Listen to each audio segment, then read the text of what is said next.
তার চোখ ছাড়া এই পুরো জায়গাটা জাস্ট গর্ত হয়ে আছে, পুরো জায়গাটা গর্ত হয়ে আছে, মানে চোখ ছাড়া আর কিছু একটা চোখ তাও মনে হয় আছে, আর পুরো জায়গাটা জাস্ট একটা ভয়ঙ্কর গর্ত হয়ে আছে। প্রত্যেকটা পেশেন্টের কাছে আমরা গিয়েছি, উপদেষ্টা মহোদয় ছিলেন, সাজিদ ভাই ছিলেন, আমরা অন্যরা ছিলাম।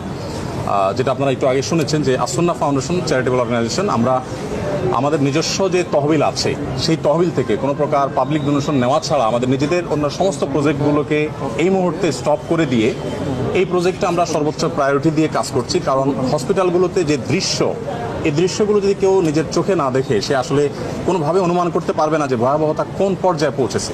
এই মাত্র আমরা বার্নিউটে একটা এসডিউতে একজন পেশেন্টকে দেখে আসলাম, তার মুখাবয়ব দেখার পর নিজেকে কন্ট্রোল করা খুবই কঠিন। তার চোখ ছাড়া এই পুরো জায়গাটা জাস্ট গর্ত হয়ে আছে, পুরো জায়গাটা গর্ত হয়ে আছে, মানে চোখ ছাড়া আর কিছু একটা চোখ তাও মনে হয় আছে, আর পুরো জায়গাটা জাস্ট একটা ভয়ঙ্কর গর্ত হয়ে আছে।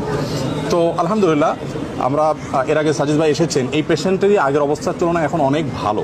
এটা হলো একটা আনন্দের সংবাদ যে তাদের খুব প্রপার ট্রিটমেন্টের মাধ্যমে তারা সুস্থ হয়ে উঠছে। আমরা ফাউন্ডেশন থেকে 5 কোটি টাকা ইতিমধ্যে আলহামদুলিল্লাহ খরচ করেছি।